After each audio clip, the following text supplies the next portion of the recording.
The Tsalal by Thomas Ligotti.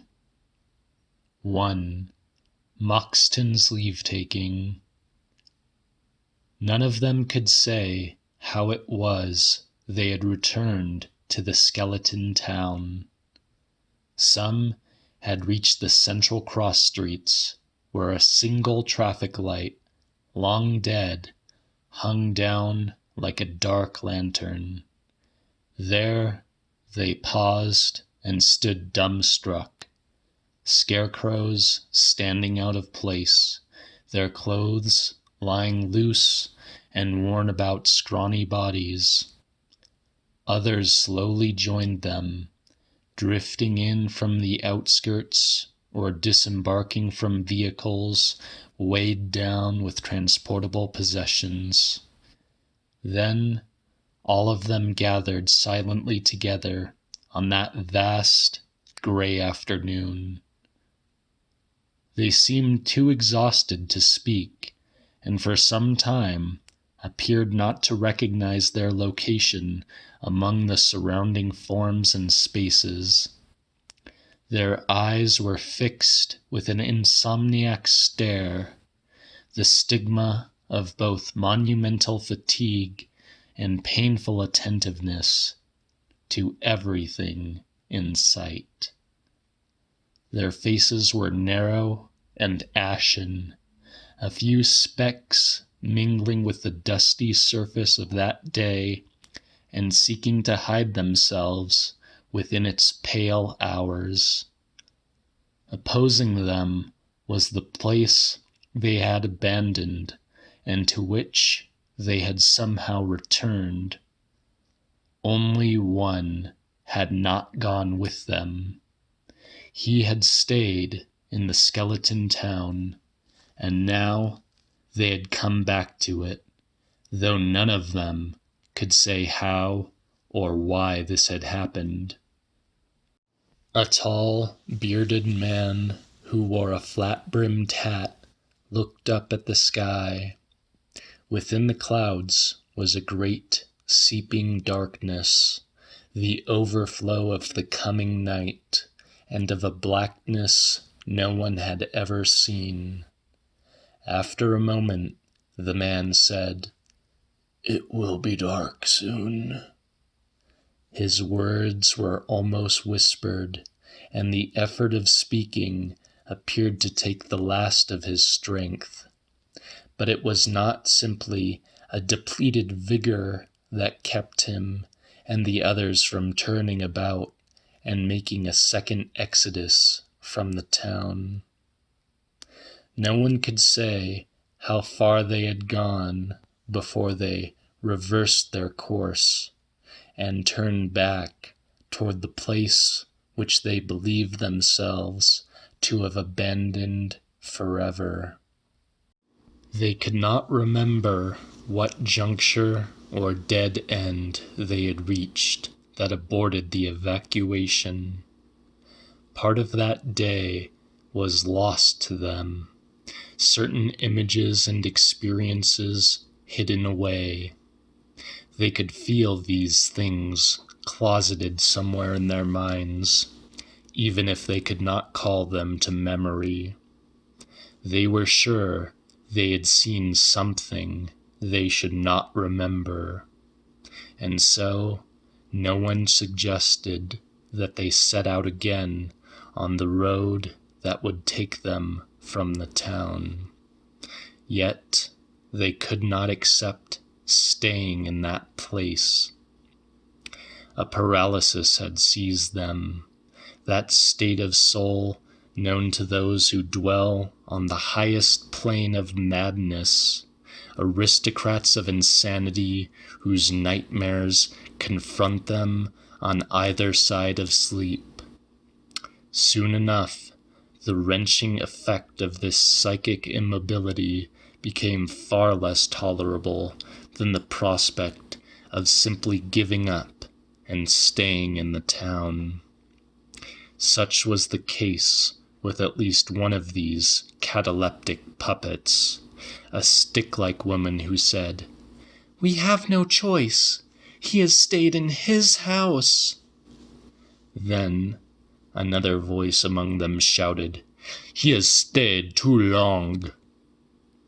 A sudden wind moved through the streets, flapping the garments of the weary homecomers and swinging the traffic light that hung over their heads.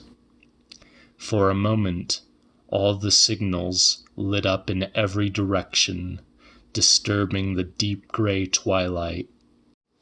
The colors drenched the bricks of buildings and reflected in windows with a strange intensity.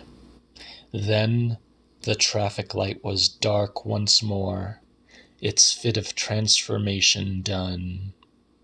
The man wearing a flat-brimmed hat spoke again, straining his whispery voice.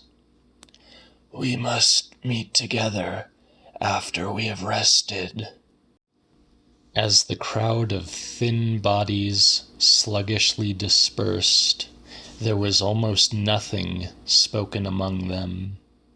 An old woman, shuffling along the sidewalk, did not address anyone in particular when she said, "Blessed is the seed that is planted forever in darkness." Someone who had heard these words looked at the old woman and asked, "Mrs., what did you say?" But the old woman appeared genuinely confused to learn that she had said anything at all. 2. The One Who Stayed Behind. In the house were a man named Ray Starnes, and a succession of others before him once resided. Andrew Maness ascended the stairway leading to the uppermost floor, and there entered a small room that he had converted to a study and a chamber of meditation. The window in this room looked out over the rooftops in the neighborhood to offer a fair view of Moxton's main street. He watched as everyone abandoned the town, and he watched them when they returned. Now far into the night, he was still watching after they had all retreated to their homes. And every one of these homes was brightly illuminated throughout the night, while Main Street was in darkness. Even the traffic light was extinguished. He looked away from the window and fixed his eyes upon a large book that lay open on his desk a few steps across the room. The pages of the book were brown and brittle as fallen leaves. "Your wild words were true," he said to the book. "My friends did not go far before they were sent trudging back. You know what made them come home, but I can only guess. So many things you have devoutly embellished, yet you offer nothing on this point. As you say, the last vision dies with him who beholds it. Blessed is the seed that is planted forever in darkness. But the seed that has been planted still grows." Andrew Maness closed the book. Written in dark ink upon its cover was the word Tsalal. 3. The Power of a Place. Before long, everyone in Moxton had shut themselves in their houses, and the streets at the center of town were deserted.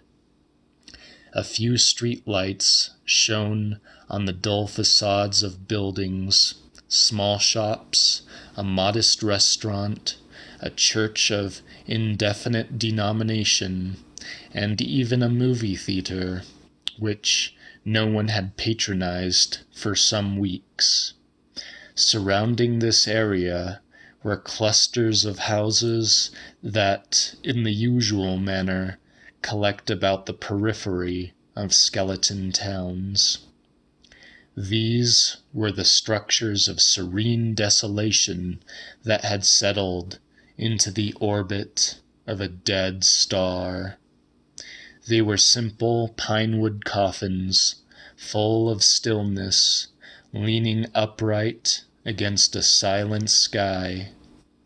Yet it was this silence that allowed sounds from a fantastic distance to be carried into it. And the stillness of these houses and their narrow streets led the eye to places astonishingly remote. There were even moments when the entire veil of desolate serenity began to tremble with the tumbling colors of chaos. Everything seems so unusual in the plainness of these neighborhoods that clutter the margins of a skeleton town. Often no mention is made of the peculiar virtues of such places by their residents. Even so, there may be a house that does not stand along one of those narrow streets, but at its end. This house may even be somewhat different from the others in the neighborhood. Possibly it is taller than the other houses, or displays a weather vane that spins in the wind of storms. Perhaps its sole distinguishing quality is that it has been long unoccupied, making it available as an empty vessel in which much of that magical desolation of narrow streets and coffin-shaped houses comes to settle and distill like an essence of the old alchemists. It seems part of a design, some great inevitability, that this house should exist among the other houses that clutch at the edges of a skeleton town.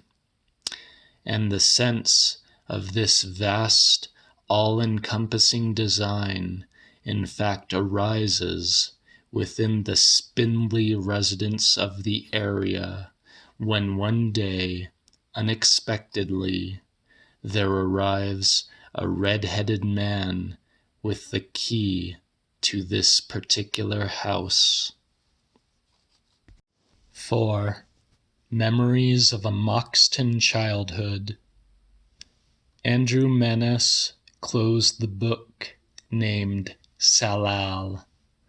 His eyes then looked around the room, which had not seemed so small to him in the days when he and his father occupied the house, days too long ago for anyone else to recall with clarity. He alone was able to review those times with a sure memory, and he summoned the image of a small bed in the far corner of the room. As a child, he would lie awake deep into the night, his eyes wandering about the moonlit room that seemed so great to his doll-like self. How the shadows enlarged that room, opening certain sections of it to the black abyss beyond the house, and beyond the blackness of night, reaching into a blackness no one had ever seen. During these moments, things seemed to be changing all around him, and it felt as if he had something to do with this changing. The shadows on the pale walls began to curl about like smoke, creating a swirling murkiness that at times approached sensible shapes, the imperfect zoology of cloud forms, but soon drifted into hazy nonsense. Smoky shadows gathered everywhere in the room. It appeared to him that he could see what was making these shadows, which moved so slowly and smoothly. He could see that simple objects around him were changing their shapes and making strange shadows. In the moonlight, he could see the candle in its tarnished holder resting on the bedstand. The candle had burned quite low when he blew out its flame hours before. Now it was shooting upwards like a flower growing too fast, and it sprouted outward with tallowy vines and blossoms, waxy wings and limbs, pale hands with wriggling fingers, and other parts he could not name. When he looked across the room, he saw that something was moving back and forth upon the window-sill with a staggered motion. This was a wooden soldier, which suddenly stretched out the claws of a crab and began clicking them against the window panes. Other things that he could barely see were also changing in the room. He saw shadows twisting about in strange ways. Everything was changing, and he knew that he was doing something to make things change. But this time, he could not stop the changes. It seemed the end of everything, the infernal apocalypse. Only when he felt his father shaking him did he become aware that he had been screaming. Soon he grew quiet. The candle on his bedstand now burned brightly, and was not as it had been a few moments before. He quickly surveyed the room to verify that nothing else remained changed. The wooden soldier was lying on the floor, and its 2 arms were fixed by its sides. He looked at his father, who was sitting on the bed and still had on the same dark clothes he had worn when he held church services earlier that day. Sometimes he would see his father asleep in one of the chairs in the parlor, or nodding at his desk where he was working on his next sermon. But he had never known his father to sleep during the night. The Reverend Manus spoke his son's name, and the younger Andrew Manus focused on his father's narrow face, recognizing the crown of white hair, which yet retained a hint of red, and the oval-shaped spectacles reflecting the candle flame. The old man whispered to the boy, as if they were not alone in the house, or were engaged in some conspiracy. "Has it happened again, Andrew?" he asked. "I did not want to make it happen," Andrew protested. "I was not by myself." The Reverend Manus held up an open hand of silence and understanding. The glare of the candlelight on his spectacles concealed his eyes, which now turned toward the window beside his son's bed. "The mystery of lawlessness doth already work," he said. "The epistles," Andrew swiftly responded, as if the quote had been a question. "Yes, I think I can," answered Andrew, who then assumed a solemn voice and recited, "Now there is one that restraineth until he be taken out of the way, and then shall be revealed the lawless one, whom the Lord will slay and bring to naught." "You know it well, that book." "The Holy Bible," said Andrew, for it sounded strange to him not to name the book in the proper way. Yes, the Holy Bible. You should know its words better than you know anything else on this earth. You should always have its words in mind, like a magical formula. I do, Father. You have always told me that I should. The Reverend Manus suddenly stood up from the bed, and towering over his son, shouted, Liar! You did not have the words in your mind on this night. You could not have. You allowed the lawless one to do its work. You are the lawless one. But you must not be. You must become the other one, the catechon, the one who restrains. I'm sorry, Father, Andrew cried out. Please don't be angry with me. The Reverend Manus recovered his temper, and again held up his open hand, the fingers of which interlocked and separated several times in what appeared to be a deliberate sequence of subtle gesticulations. He turned away from his son and slowly walked the length of the room. When he reached the window on the opposite side, he stared out at the blackness that covered the town of Moxton, where he and his son had first arrived some years before. On the main street of the town, the Reverend had built a church. Nearby, he had built a house. The silhouette of the church bell tower was outlined against moonlit clouds. From across the room, the Reverend Manus said to his son, I built the church in town so that it would be seen. I made the church of brick so that it would endure. Now he paced the floor in an attitude of meditation, while his son looked on in silence. After some time, he stood at the foot of his son's bed, glaring down, as though he stood at the pulpit of his church. In the Bible, there is a beast, he said. You know this, Andrew, but did you know that the beast is also within you? It lives in a place that can never see the light. Yes, it is housed here, inside the skull, the habitation of the great beast. It is a thing so wonderful in form that its existence might be attributed to the fantastic conjurings of a sorcerer, or to a visitation from a far dark place which no one has ever seen.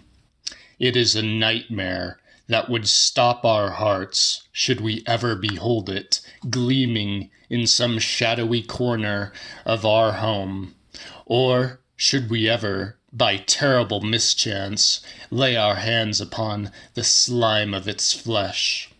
This must never happen. The beast must be kept within its lair.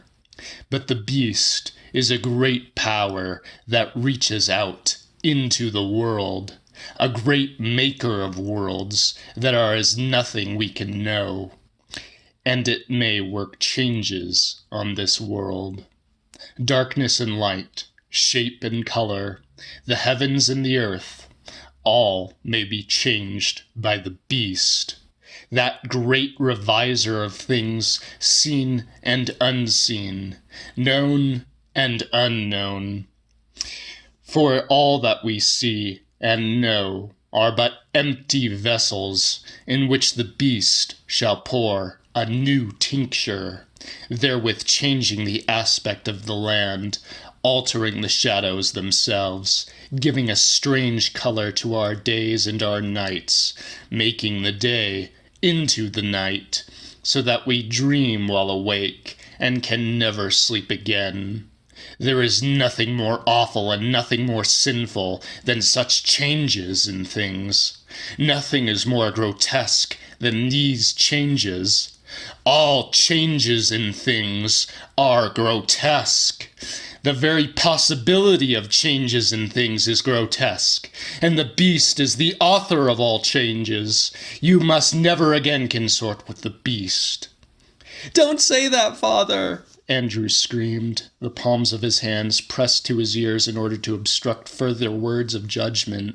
Yet he heard them all the same. "You are repentant, but still you do not read the book." "I do read the book." "But you do not have the words of the book always in your mind, because you are always reading other books that are forbidden to you. I have seen you looking at my books, and I know that you take them from my shelves like a thief. Those are books that should not be read." "Then why do you keep them?" Andrew shouted back, knowing that it was evil to question his father, and feeling a great joy in having done so. The Reverend Manus stepped around to the side of the bed, his spectacles flashing in the candlelight. "I keep them," he said, "so that you may learn by your own will to renounce what is forbidden, in whatever shape it may appear." But how wonderful he found those books that were forbidden to him. He remembered seeing them, for the first time, cloistered on high shelves in his father's library, that small and windowless room at the very heart of the house the Reverend Manus had built. Andrew knew these books on sight, not only by the titles, which had such words in them as mystery, haunted, secret, and shadow, but also by the characters that formed these words, a jagged script closely resembling the letters of his own Bible, and by the shades of their cloth bindings, the faded vestments of autumn twilights. He knew somehow these books were forbidden to him, even before the Reverend had made this fact explicit to his son, and caused the boy to feel ashamed of his desire to hold these books and to know their matter. He became bound to the worlds he imagined were revealed in the books, obsessed with what he conceived to be a cosmology of nightmares. And after he had wrongfully admitted himself to his father's library, he began to plot in detail the map of a mysterious universe, a place where the sun had passed from view, where towns were cold and dark, where mountains trembled with the monstrosities they concealed, woods rattled with secret winds, and all the seas were horribly calm. In his dreams of this universe, which far surpassed the darkest visions of any of the books he had read, a never-ending night had fallen upon every imaginable landscape. In sleep, he might thus find himself standing at the rim of a great gorge filled with pointed evergreens, and in the distance were the peaks of hills appearing in black silhouette under a sky chaotic with stars. Sublime scenery of this type often recurred in those books forbidden to him, sometimes providing the subject for one of the engraved illustrations accompanying the narrative. But he had never read in any book what his dream showed him in the sky above the gorge and above the hills. For each of the bright, bristling stars would begin to loosen in the places where the blackness held them. They wobbled at first, and then they rolled over in their bed of night. Now it was the other side of the stars that he saw, which was unlike anything ever displayed to the eyes of the earth.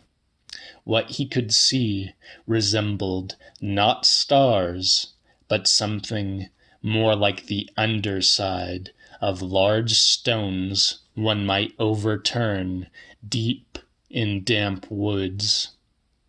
They had changed in the strangest way, changed because everything in the universe was changing and could no longer be protected from the changes being worked upon them by something that had been awakened in the blackness, something that desired to remold everything it could see, and had the power to see all things.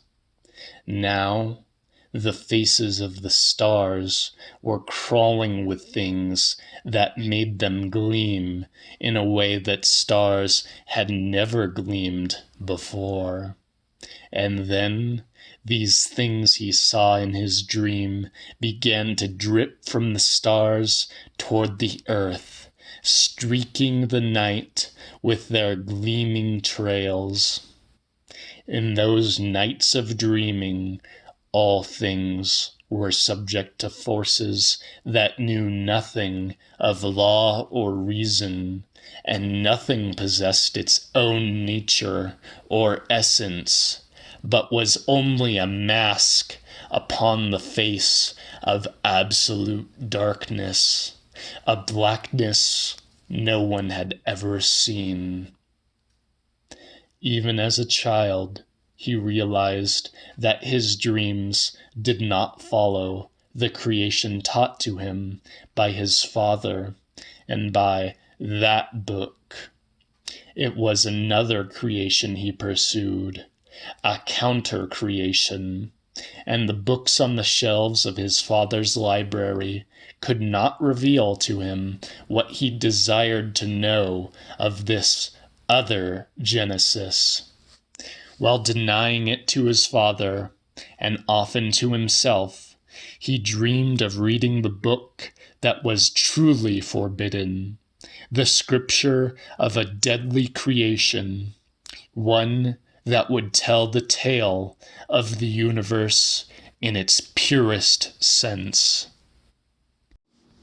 But where could he find such a book? On what shelf of what library would it appear before his eyes? Would he recognize it when fortune allowed it to fall into his hands? Over time, he became certain he would know the book, so often did he dream of it. For in the most unlikely visions, he found himself in possession of the book, as though it belonged to him as a legacy. But while he held the book in dreams, and even saw its words with miraculous clarity, he could not comprehend the substance of a script whose meaning seemed to dissolve into nonsense. Never was he granted in these dreams an understanding of what the book had to tell him. Only as the most obscure and strangest sensations did it communicate with his mind, only as a kind of presence that invaded and possessed his sleep. On waking, all that remained was a euphoric terror, and it was then that objects around him would begin their transformations, for his soul had been made lawless by dreams, and his mind was filled with the words of the wrong book. 5. The author of the book. "You knew it was hopeless," said Andrew Maness, as he stood over the book that lay on the desk, glaring at the pages of old handwriting in black ink. "You told me to always read the right words, and to always have them in my mind. But you knew I would read the wrong words. You knew what I was. You knew that such a being existed only to read the wrong words, and to want to see those words written across the sky in a black script, because you yourself were the author of the book, and you brought your son to the place where he would read your words. This town was the wrong place, and you knew it was the wrong place. But you told yourself it was the only place where what you had done might be undone, because you became afraid of what you and those others had done. For years you were intrigued by the greatest madness, the most atrocious secrets and schemes, and then you became afraid. What did you discover that could make you so afraid, you and the others who were always intrigued by the monstrous things you told of, that you sang of in the book? You preached to me that all change is grotesque, that the very possibility of change is evil. Yet, in the book, you declare transformation as the only truth of the Tsalal, that one who is without law or reason. There is no nature to things, you wrote in the book. There are no faces except masks held tight against the pitching chaos behind them. You wrote that there is not true growth or evolution in the life of this world, but only transformations of appearance, an incessant melting and molding of surfaces without underlying essence. Above all, you pronounced that there is no salvation of any being, because no beings exist as such. Nothing exists to be saved.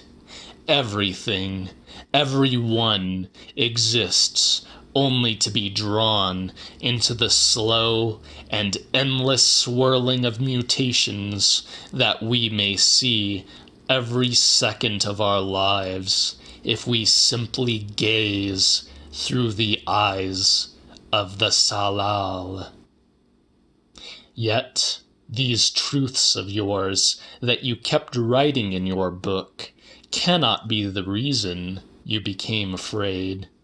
For, even while your voice is somber or trembling to speak of these things, your phrases are burdened with fascination, and you are always marveling at the grand mockery of the universal masquerade, the hallucination of lies that obscures the vision of all but the elect of the Tsalal. It is something of which you will not speak, or cannot speak, that caused you to become afraid. What did you discover that you could not face without renouncing what you and those others had done, without running to this town to hide yourself in the doctrines of a church that you did not truly uphold? Did this knowledge, this discovery, remain within you, at once alive and annihilated to your memory? Was it this that allowed you to prophesy that the people of Moxton would return to their town, yet prevented you from telling what phenomenon could be more terrible than the nightmare they had fled, those grotesque changes which had overtaken the streets and the houses of this place? You knew this was the wrong place when you brought me here as a child, and I knew that this was the wrong place when I came home to this town and stayed here until everyone knew that I had stayed too long in this place. 6.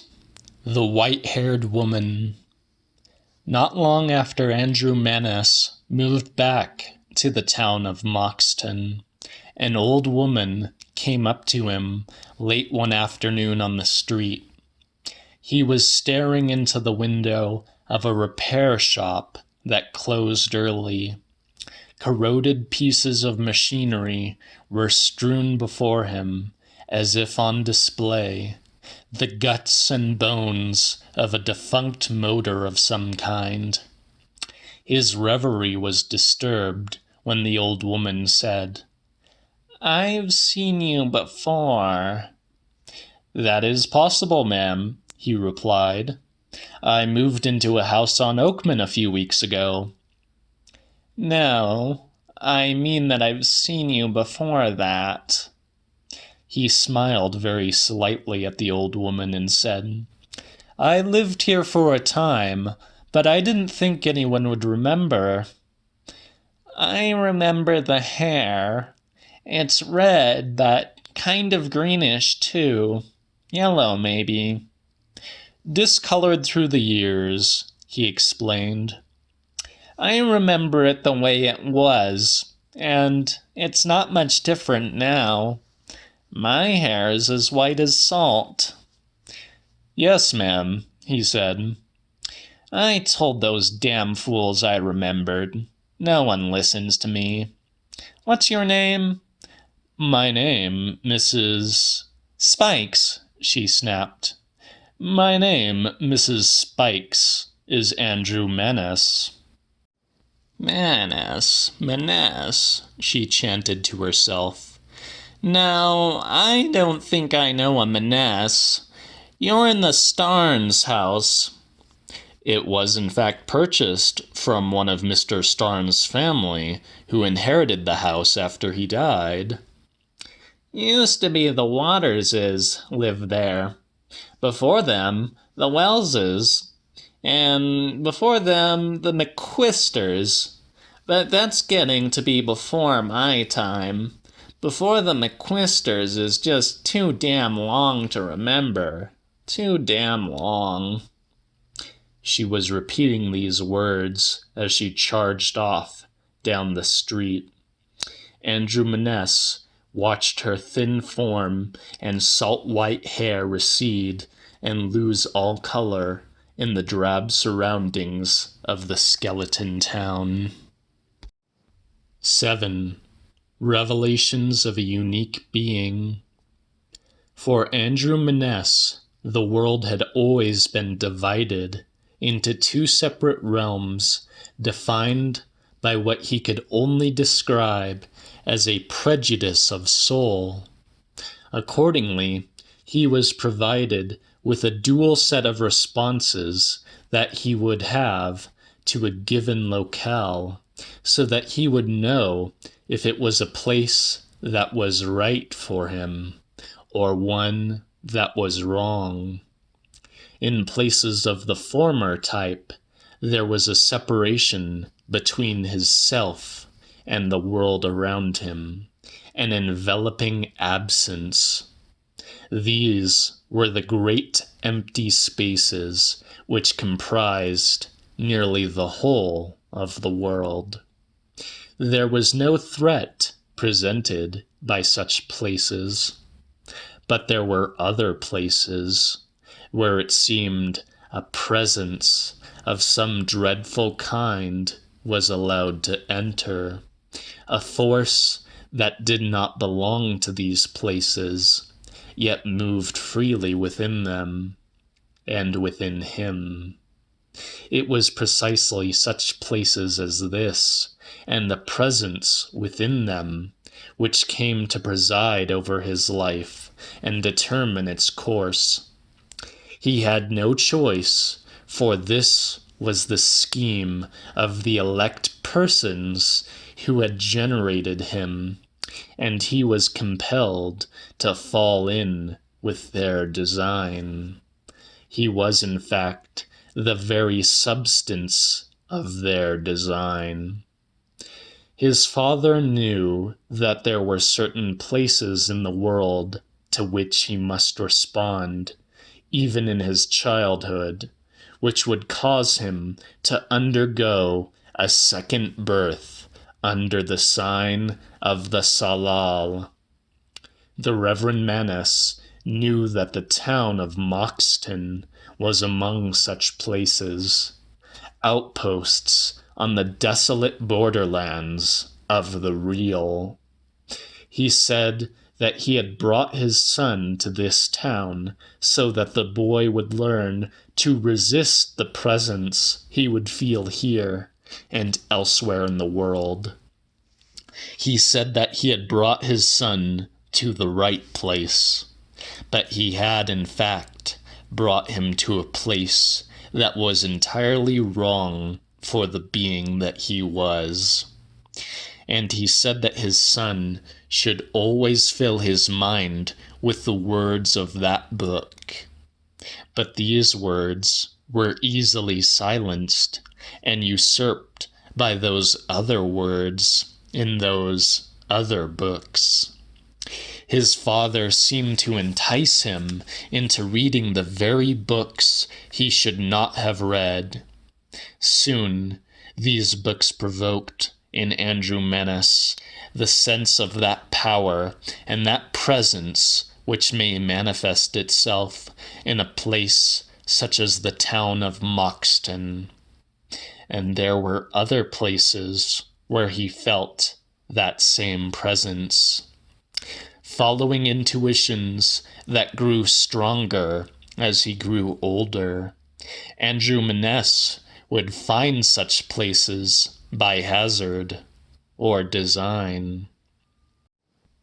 Perhaps he would come upon an abandoned house standing shattered and bent in an isolated landscape, a raw skeleton in a boneyard.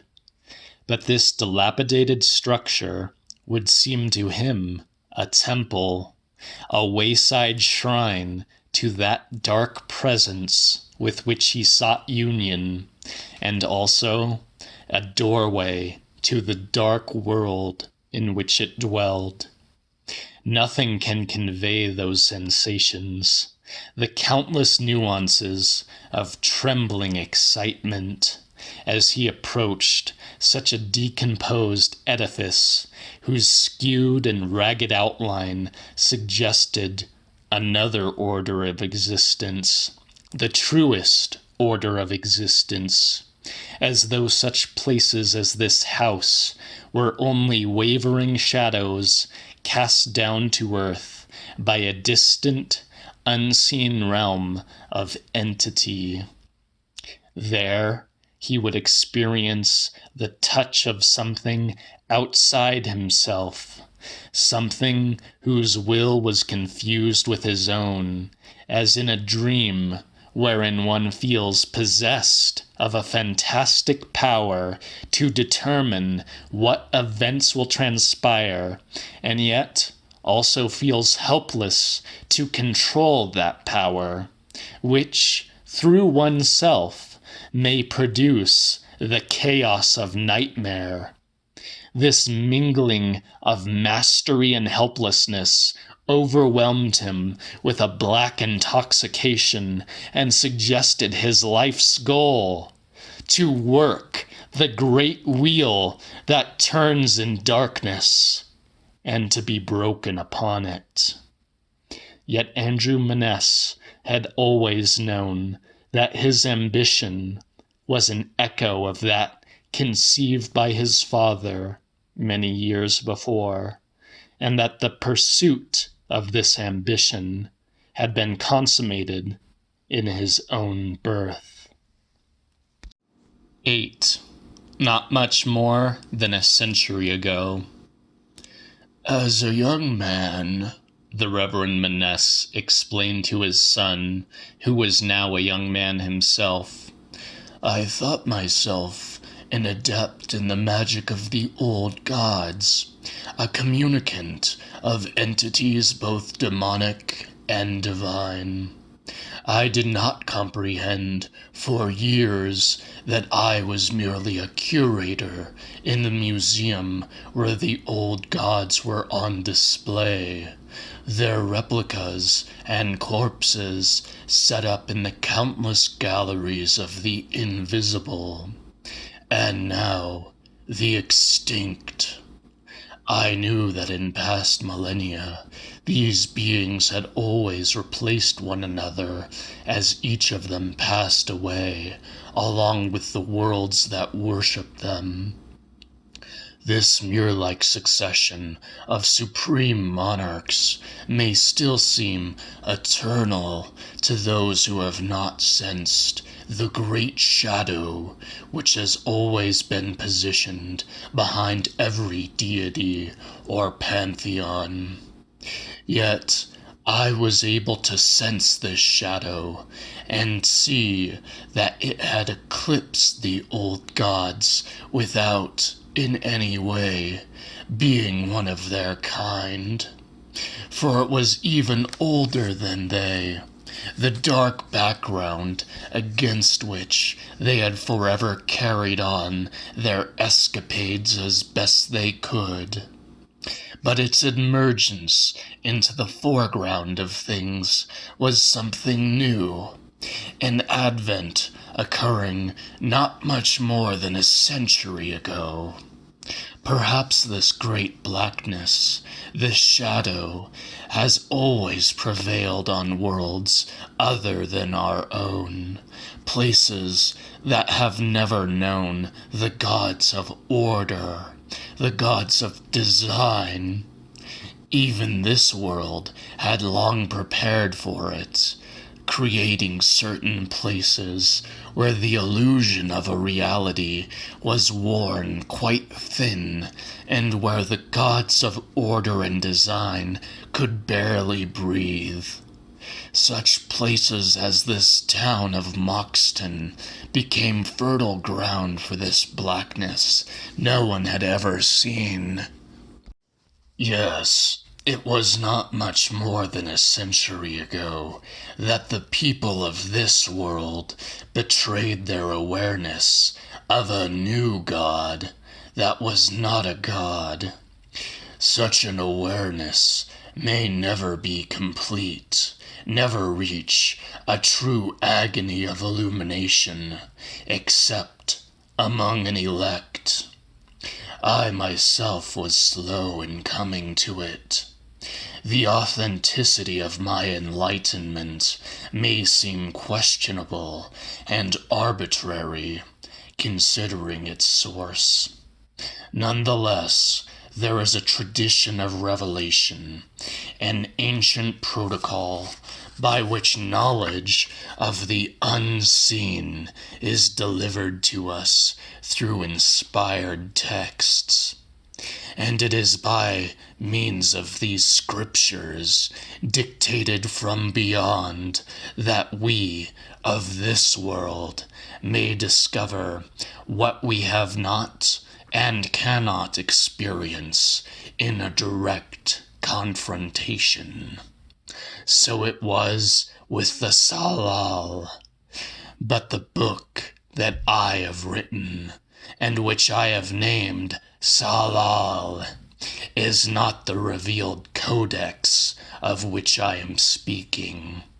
It is only a reflection, or rather a distillation, of those other writings in which I first detected the existence, the emergence of the Tsalal itself.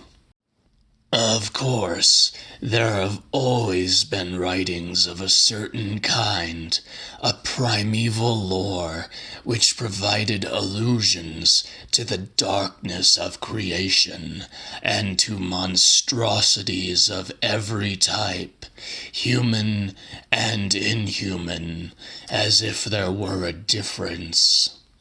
Something profoundly dark and grotesque has always had a life in every language of this world, appearing at intervals and throwing its shadow for a moment upon stories that try to make sense of things, often confounding the most happy tale. And this shadow is never banished in any of these stories, however we may pretend otherwise. The darkness of the grotesque is an immortal enigma. In all the legends of the dead, in all the tales of the creatures of the night, in all the mythologies of mad gods and lucid demons, there remains a kind of mocking nonsense to the end. A thick and resonant voice which calls out from the heart of these stories and declares, "Still I am here." And the idiot laughter of that voice, how it sounds through the ages. This laughter often reaches our ears through certain stories where this grotesque spirit itself has had a hand. However, we have tried to ignore the laughter of this voice. However, we have tried to overwhelm its words and protect ourselves by always keeping other words in our minds. It still sounds throughout the world. But it was not much more than a century ago that this laughter began to rise to a pitch. You have heard it yourself, Andrew, as you furtively made incursions into my library during your younger days, reveling in a Gothic feast of the grotesque. These books do not hold an arcane knowledge intended for the select few, but were written for a world which had begun to slight the gods of order and design, to question their very existence, and to exalt in the disorders of the grotesque. Both of us have now studied the books in which the Tsalal was being gradually revealed as the very nucleus of our universe, even if their authors remained innocent of the revelations they were perpetrating. It was from one of the most enlightened of this sect of Gothic storytellers that I took the name of that one. You recall, Andrew, the adventures of an Arthur Pym in a fantastic land where everything, people and landscape alike, is of a perfect blackness. The Antarctic country of Tsalal. This was among the finest evocations I had discovered of that blackness no one had ever seen. A literary unveiling, being without soul or substance, without meaning or necessity. Not a universe of design and order, but one whose sole principle was that of senseless transmutation. A universe of the grotesque. And from that moment, it became my ambition to invoke what I now called the Tsalal, and ultimately to effect a worldly incarnation of the thing itself. Through the years, I found There were others who had become entranced with an ambition so near to my own that we formed a league. The elect of the Tsalal. They too had become adepts of the old gods, who had been made impotent or extinct by the emergence of that one, an inevitable advent which we were avid to hasten and lose ourselves in. For we had recognized the mask of our identities, and our only consolation for what we had lost, a perverse salvation, was to embrace the fatality of the Tsalal.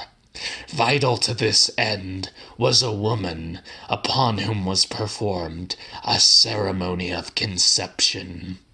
And it was during these rites that we first came into the most intimate communion with that one which moved within us all and worked the most wonderful changes upon so many things. None of us suspected how it would be when we gathered that last night. This all happened in another country, an older country, but it was nevertheless a place like this town of Moxton, a place where the appearances of this world seem to waver at times, hovering before one's eyes as a mere fog. This place was known among our circle as the Street of Lamps, which was the very heart of a district under the sign of the Tsalal. In recollection, the lamps seem only a quirk of scene, an accident of atmosphere. But at the time, they were to us the eyes of the Tsalal itself. These sidewalk fixtures of radiant glass, upheld by dark metal stems, formed a dreamlike procession up and down the street, a spectacle of infinite pathos and mystery. One poet of the era called them iron lilies, and another compared their jewel-like illumination to the yellow topaz. In a different language and a different city, these devices, les reverberés, les becs de gaz, were also celebrated, an enigmatic sign of a century, a world that was guttering out. It was in this street that we prepared a room for your birth and your nurturing under the sign of the Tsalal. There were few other residents in this ramshackle area, and they abandoned it some time before you were born, frightened off by changes that all of us could see taking place in the Street of Lamps. At first, the changes were slight. Spiders had begun laying webs upon the stones of the street, and thin strands of smoke spun out from chimney stacks, tangling together in the sky. When the night of your birth arrived, the changes became more intense. They were focused on the room in which we gathered to chant the invocation to the Tsalal. We encanted throughout the night, standing in a circle around the woman who had been the object of the ceremony of conception. Did I mention that she was not one of us? No, she was a gaunt denizen of the Street of Lamps, whose body we appropriated some months before, an honorary member of our sect, whom we treated very well during her term of captivity. As the moment of your birth drew closer, she lay upon the floor of the ceremonial room and began screaming in many different voices. We did not expect her to survive the ordeal. Neither did we expect the immediate consequences of the incarnation we attempted to effect. The consummation of a bond between this woman and the Tsalal. We were inviting chaos into the world. We knew this. We had been intoxicated by the prospect of an absolute disorder. With a sense of grim exaltation, we greeted the imitations of a universal nightmare, the ultimate point of things. But on that night, even as we invoked the Tsalal within that room, we came to experience a realm of the unreal hitherto unknown to us. And we discovered that it had never been our desire to lose ourselves in the unreal, not in the manner which threatened us in the Street of Lamps. For as you, Andrew, began to enter the world through this woman, so was the Tsalal also entering the world through this woman. She was now the seed of that one, her flesh radiant and swelling in the fertile ground of the unreal, which was the Street of Lamps. We looked beyond the windows of that room, already contemplating our escape, but then we saw that there was no longer any street, nor any buildings along that street. All that remained were the street lamps, with their harsh yellow glow like rotten stars. Endless rows of street lamps that ascended into the all-encompassing blackness. Can you imagine endless rows of street lamps ascending into the blackness? Everything that sustained the reality of the world around us had been drained away. We noticed how our own bodies had become suddenly drawn and meager, while the body of that woman, the seed of the coming apocalypse, was becoming ever more swollen with the power and magic of the Tsalal. And we knew at that moment what needed to be done if we were ever to escape the unreality that had been sown in that place called the Street of Lamps. 9. A Skeleton Town. Even in the time of the McQuisters, which almost no one could remember very well, Moxton was a skeleton town. No building there had ever seemed new. Every cruddy brick or faded board, every crusted shingle or frayed awning appeared to be handed down from the demise of another structure in another town, cast-offs of a thriving center that had no use for worn-out materials. The front windows of stores were cloudy with a confusion of reflected images from someplace else. Entire establishments might have been dumped off in Moxton, where buildings stood along the street like odd objects forgotten on a cellar shelf. It was less a real town than the semblance of a town, a pasteboard backdrop to an old stage show, its outlines crudely stroked with an antique paintbrush, unconcerned with the details of character and identity, lettering the names of streets and shops with senseless scribbles no one was ever meant to read. Everything that might have been real about the town had somehow been thwarted. Nothing flourished there. Nothing made a difference by its presence or absence.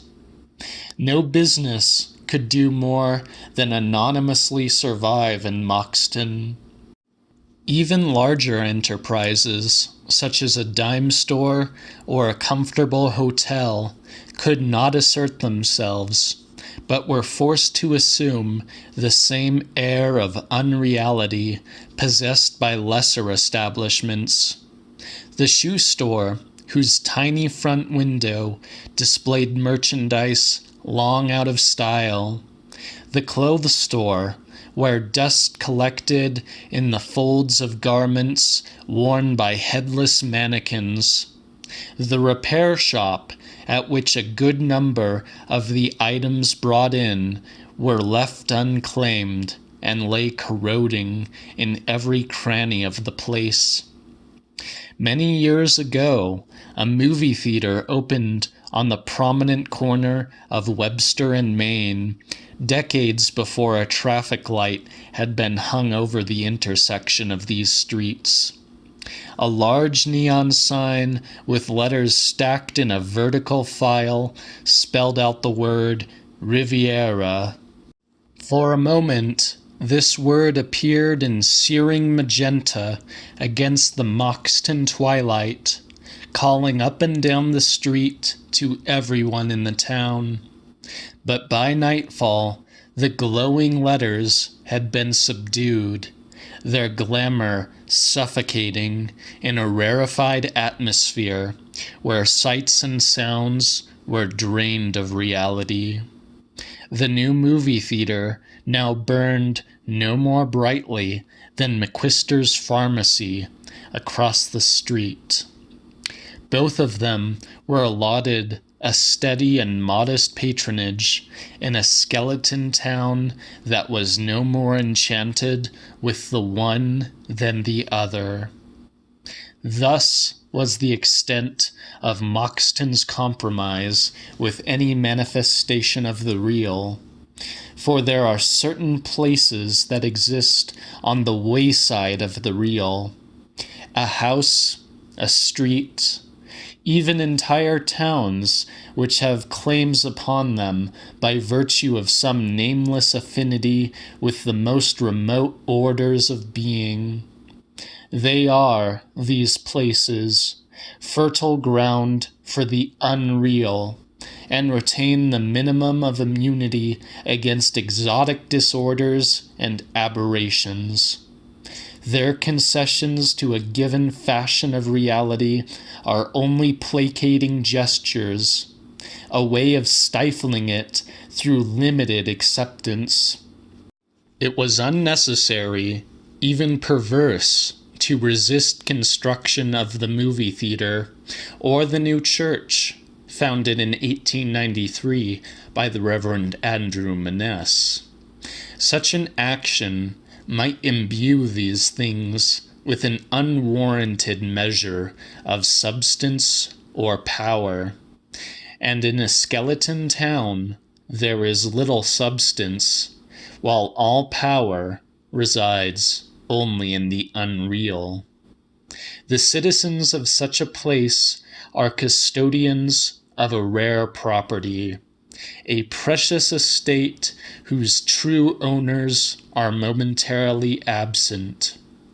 All that remains before full proprietorship of the land may be assumed is the planting of a single seed and its nurturing over a sufficient period of time, an interval that has nothing to do with the hours and days of the world. 10. A plea in the past.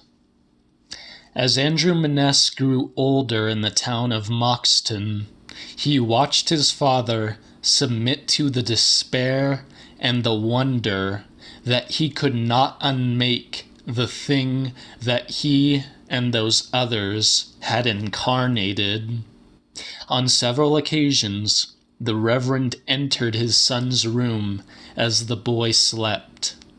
With knife and axe and long-handled scythe, he attempted to break the growing bond between his son and the Tsalal. In the morning, young Andrew's bedroom would reek like a slaughterhouse, but his limbs and organs were again made whole, and a new blood flowed within them, proving the reality of what had been brought into the world by his father and those other enthusiasts of that one. There were times when the Reverend Maness, in a state of awe and desperation, awoke his son from dreams and made his appeal to the boy, informing him that he was reaching a perilous juncture in his development and begging him to submit to a peculiar ritual that would be consummated by Andrew's ruin. "What ritual is this?" Andrew asked with a novitiate's excitation. But the Reverend's powers of speech became paralyzed at this question, and many nights would pass before he again broached the subject. At last, the Reverend Maness came into his son's room carrying a book. He opened the book to its final pages and began to read. And the words he read laid out a scheme for his son's destruction.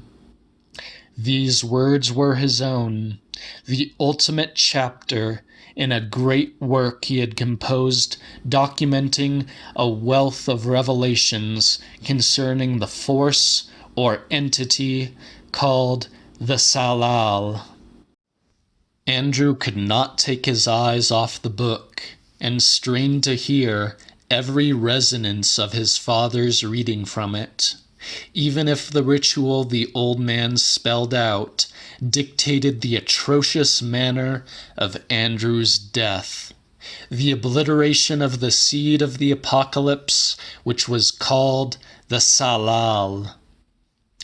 "Your formula for canceling my existence calls for the participation of others," Andrew observed. "The elect of that one."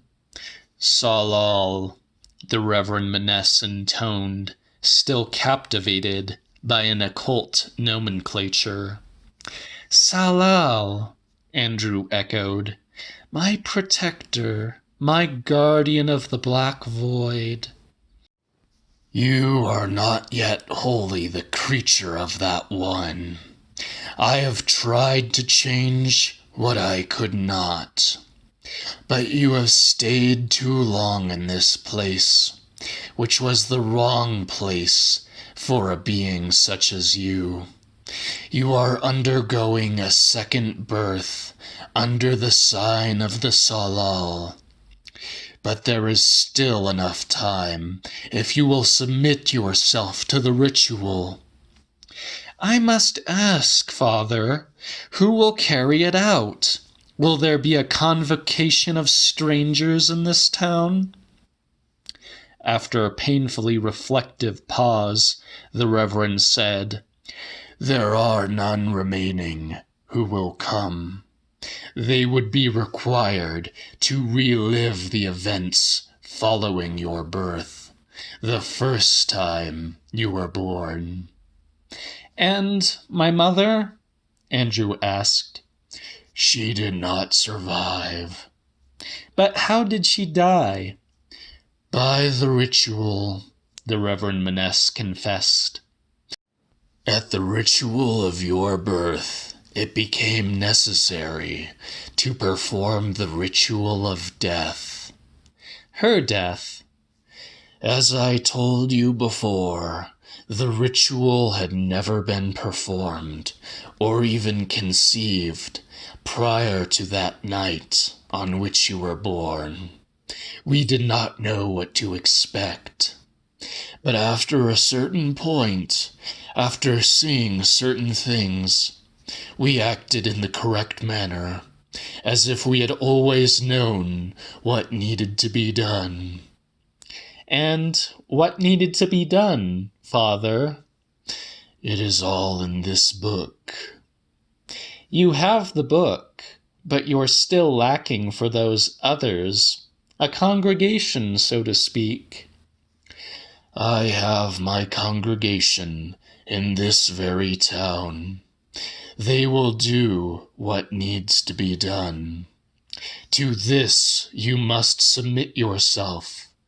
To the end of your existence, you must consent.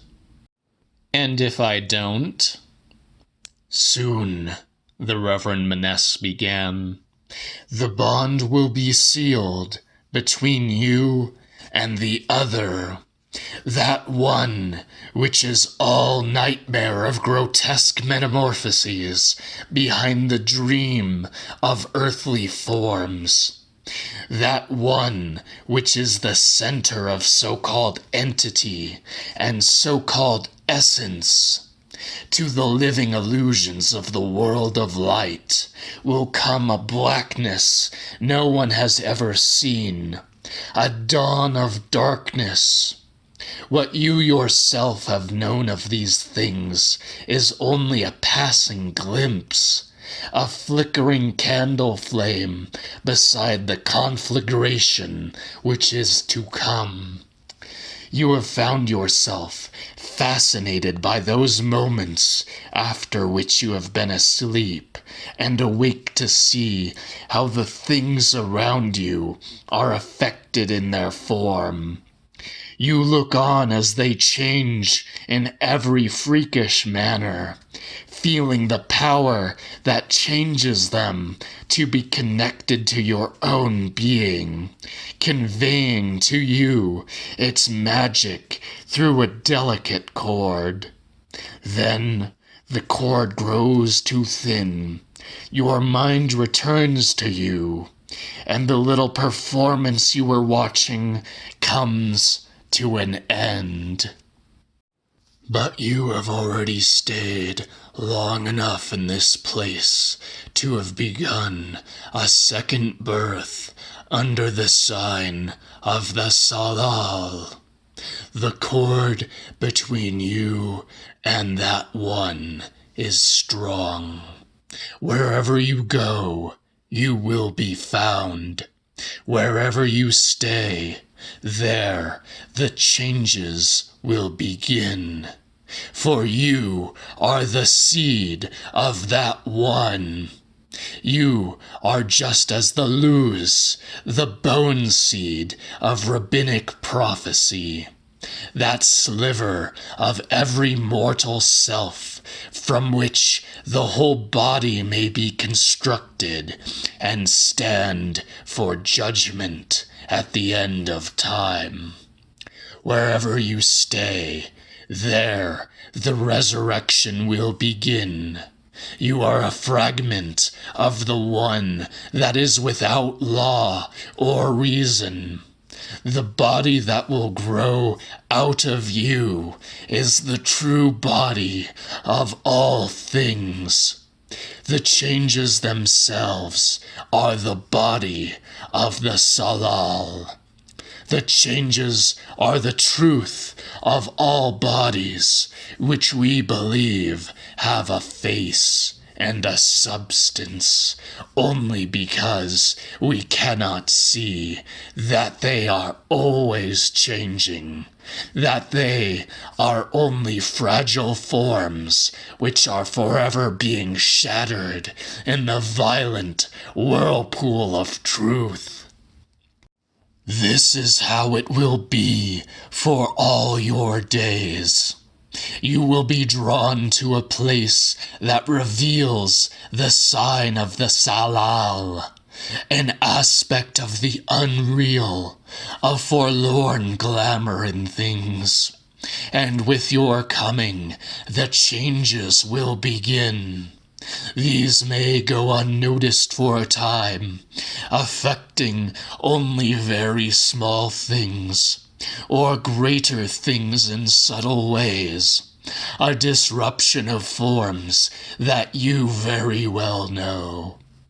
But other people will sense that something is wrong in that place, which may be a certain house, or a street, or even an entire town. They will go about with uneasy eyes and become emaciated in their flesh, their very bones growing thin with worry, becoming worn down and warped, just as the world around them is slowly stripped of whatever seemed real, leaving them famished for the sustenance of old illusions. Rumors will begin to pass among them about unpleasant things they believe they have seen or felt, and yet cannot explain. A confusion among the lower creatures, perhaps, or a stone that seems to throb with a faint life. For these are the modest beginnings of the chaos that will ultimately consume the stars themselves, which may be left to crawl within that great blackness no one has ever seen. And by their proximity to your being, they will know that you are the source of these changes, that through your being, these changes radiate into the world. The longer you stay in a place, the worse it will become. If you leave such a place in time, then the changes can have no lasting power. The ultimate point will not have been reached, and it will be as the little performances of grotesquerie you have witnessed in your own room.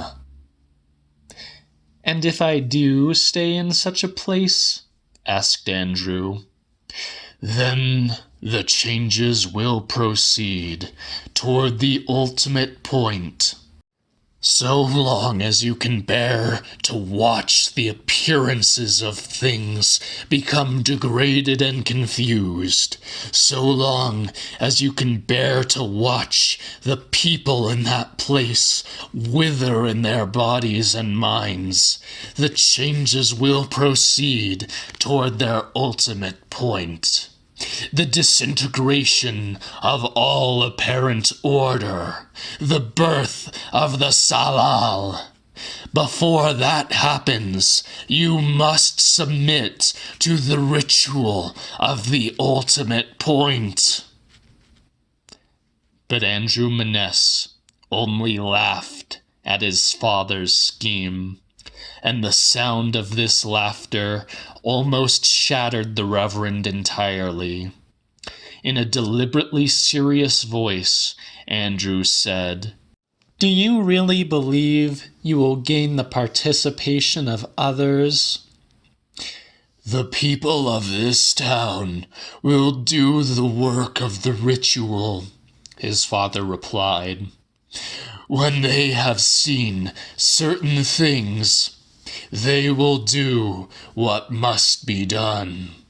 Their hunger to preserve the illusions of their world will surpass their horror at what must be done to save it. But it will be your decision whether or not you will submit to the ritual, which will determine the course of so many things in this world. 11. A meeting in Moxton. Everyone in the town gathered in the church that the Reverend Maness had built so many years ago. No others had succeeded the Reverend, and no services had been held since the time of his pastorate. The structure had never been outfitted with electricity, but the illumination of numerous candles and oil lamps the congregation had brought supplemented the light of a grayish afternoon that penetrated the 2 rows of plain, peaked windows along either side of the church. In the corner of one of those windows, a spider fumbled about in its web, struggling awkwardly with appendages that resembled less the nimble legs of the arachnid than they did an octet of limp tentacles. After several thrusts, the creature reached the surface of a window pane and passed into the glass itself, where it began to move about freely in its new element. The people of Moxton had tried to rest themselves before this meeting, but their haggard look spoke of a failure to do so. The entire population of the town barely filled 6 pews at the front of the church, although some were collapsed upon the floor, and others shuffled restlessly along the center aisle. All of them appeared even more emaciated than the day before, when they had attempted to escape the town and unaccountably found themselves driven back to it. "Everything has gotten worse since we returned," said one man, as if to initiate the meeting, which had no obvious hope or purpose beyond collecting in a single place the nightmares of the people of Moxton. A murmur of voices rose up and echoed throughout the church. Several people spoke of what they had witnessed the night before, reciting a litany of grotesque phenomena that had prohibited sleep. There was a bedroom wall which changed colors, turning from its normal rosy tint that was calm and pale in the moonlight to a quivering and luminescent green that rippled like the flesh of a great reptile. There was a little doll whose neck began to elongate until it was writhing through the air like a serpent, while its tiny doll's head whispered words that had no sense in them, yet conveyed a profoundly hideous meaning.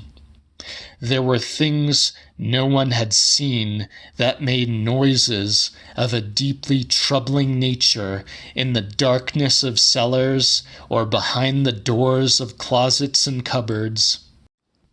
And then there was something that people saw when they looked through the windows of their houses toward the house where a man named Andrew Maness now lived. But when anyone began to describe what it was they saw in the vicinity of that house, which they called the McQuister house, their words became confused. They did see something, and yet they saw nothing. "I also saw what you speak of," whispered the tall, bearded man who wore a flat-brimmed hat. "It was a blackness, but it was not the blackness of the night or of shadows. It was hovering over the old McQuister place, or around it. This was something I had not seen in Moxton, even since the changes."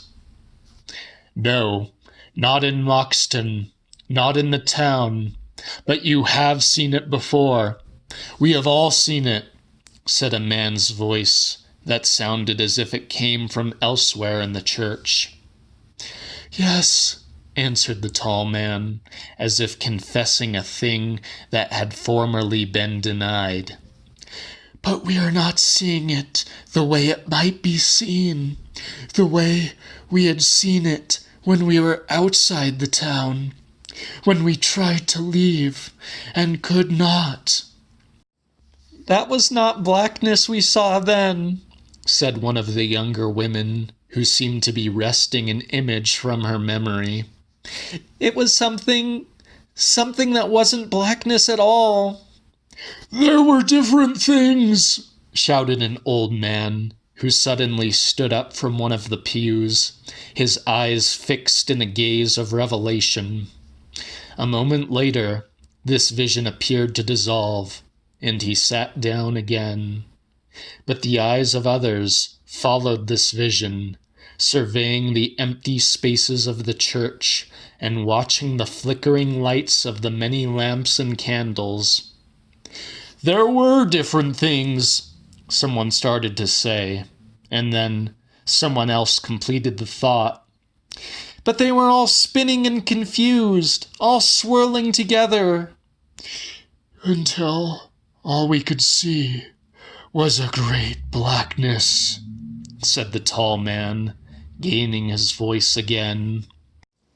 A silence now overcame the congregation, and the words they had spoken seemed to be disappearing into this silence, once more drawing the people of Moxton back to the refuge of their former amnesia.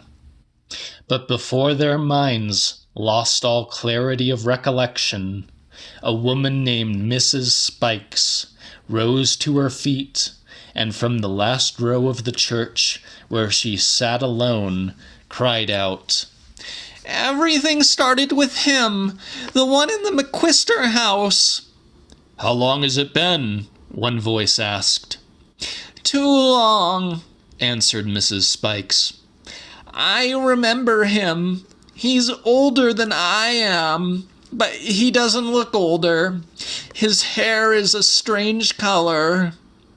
"Reddish, like pale blood," said one. "Green like mold," said another.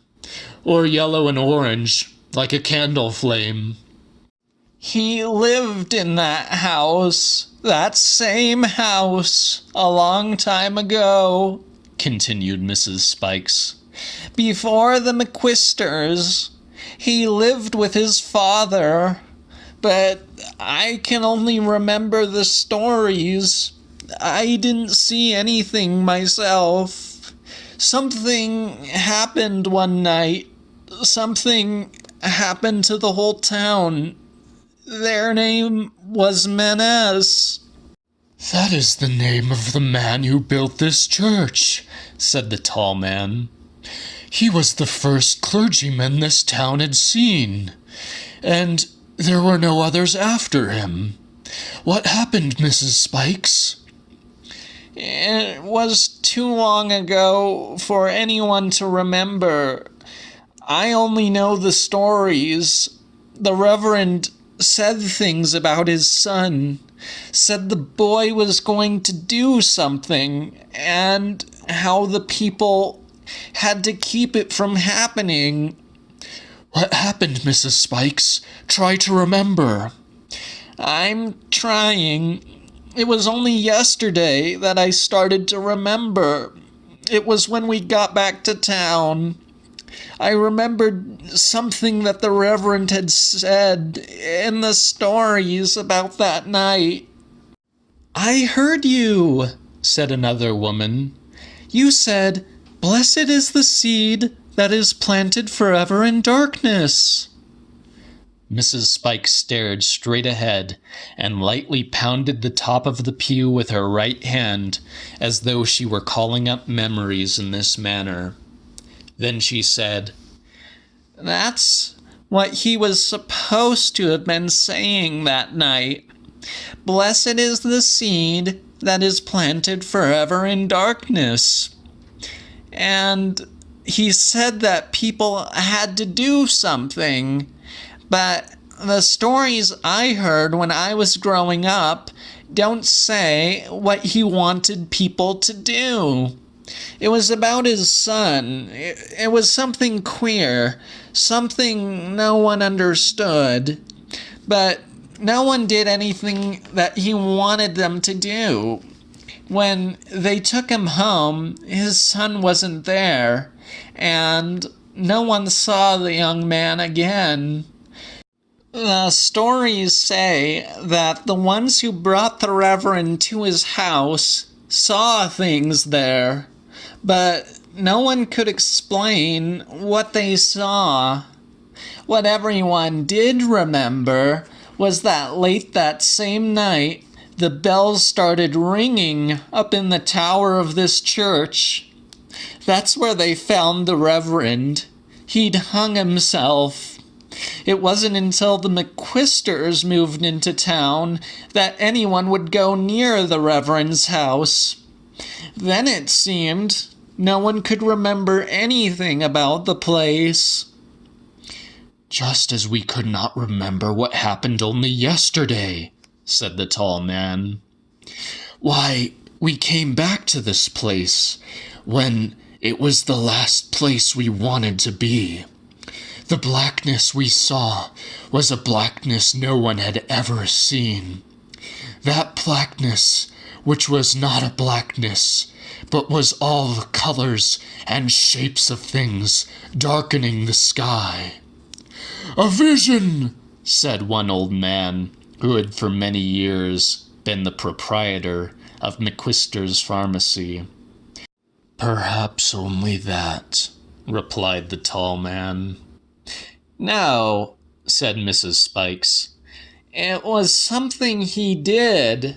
It was like everything else that's been happening since he came here and stayed so long. All the little changes and things that kept getting worse. It's something that's been moving in like a storm.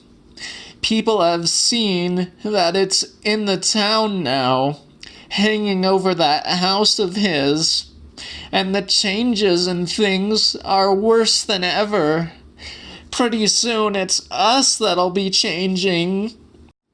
Then there arose a chorus of voices among the congregation, all of them composing a conflict between "we must do something" and "what can be done?" While the people of Moxton murmured and fretted in the light of lamps and candles, there was a gradual darkening outside the windows of the church. An unnatural blackness was overtaking the gray afternoon, and the words of these people also began to change, just as so many things had changed in that town. Within the same voices there mingled both keening outcries of fear and a low, muttering invocation. Soon the higher-pitched notes in these voices diminished, and then wholly disappeared as the deeper tones of incantation prevailed. Now they were all chanting a single word in hypnotic harmony. Tsalal, Tsalal, Tsalal, Tsalal. And standing at the pulpit was the one who was leading the chant, the man whose strangely shaded hair shone in the light of candles and oil lamps. At last he had come from his house where he had stayed too long. The bell in the tower began to ring, sounding in shattered echoes. The resonant cacophony of voices swelled within the church, for these were the voices of people who had lived so long in the wrong place. These were people of a skeleton town. The figure at the pulpit lifted up his hands before his congregation, and they grew quiet. When he focused his eyes on an old woman sitting alone in the last row, she rose from her seat and walked to the double doors at the rear of the church. The man at the pulpit spread his arms wider, and the woman pushed back each of the doors. Through the open doorway was the main street of Moxton, but it was not as it had been. An encompassing blackness had descended, and only the lights of the town could be seen. But these lights were now as endless as the blackness itself, the rows of yellowish street lamps extending to infinity along an avenue of the abyss. Fragments of neon signs were visible, the vibrant magenta letters of the movie theater recurring again and again as though reflected in a multitude of black mirrors. In the midst of the other lights hovered an endless succession of traffic signals that filled the blackness like multicolored stars. All these bright remnants of the town, its broken pieces in transformation, were becoming increasingly dim and distorted, bleeding their radiance into the blackness that was consuming them, even as it freakishly multiplied the shattered images of the world, collecting them within its kaleidoscope of colors so dense and so varied that they lost themselves within a black unity. The man who had built the church in which the people of Moxton were gathered had spoken of the ultimate point. This was now imminent, and as the moment approached, the gathering within the church moved toward the figure at the pulpit, who descended to meet them. They were far beyond their old fears, these skeleton people. They had attained the stripped bone of their being, the last layer of an existence without name or description, without nature or essence, the nothingness of the blackness no one had ever seen or would ever see. For no one had ever lived except as a shadow of the blackness of the Tsalal. And their eyes looked to the one who was the incarnation of the blackness, and who had come to them to seal his bond with the other one. They looked to him for some word or gesture in order to bring to fulfillment that day which had turned into night. They looked to him for the thing that would bind them to the blackness and join them within the apocalypse of the unreal. Finally, as if guided by some whim of the moment, he told them how to do what must be done. 12. What is remembered? The story that circulated in later years among the people of Moxton told how everyone had gathered in the church one afternoon during a big storm that lasted into the night. Unused for decades before this event, the church was strongly constructed and proved a suitable shelter. There were some who recalled that for weeks prior to this cataclysm, a variety of uncommon effects had resulted from what they described as a season of strange weather in the vicinity of the town. The details of this period remain unclear, as do memories of a man who briefly occupied the old McQuister place around the time of the storm. No one had ever spoken with him except Mrs. Spikes, who barely recollected their conversation and who died of cancer not long after the biggest storm of the year. The house in which the man had lived was previously owned by the relatives of Ray Starnes, but the Starnes people were no longer residents of Moxton. In any case, the old McQuister place was not the only untenanted house in the skeleton town, and there was no reason for people to concern themselves with it. Nor did anyone in Moxton give serious thought to the church once the storm had passed. The doors were once again secured against intruders, but no one ever tested these old locks, which had been first put in place after the Reverend Menace hung himself in the church tower. Had the people of the town of Moxton ventured beyond the doors of the church, they might have found what they left behind following the abatement of the storm. Lying twisted at the foot of the pulpit was the skeleton of a man whose name no one would have been able to remember. The bones were clean. No bit of their flesh could be discovered, either in the church or anywhere else in the town, because the flesh was that of one who had stayed in a certain place too long. It was the seed, and now it had been planted in a dark place where it would not grow. They had buried his flesh deep in the barren ground of their meager bodies.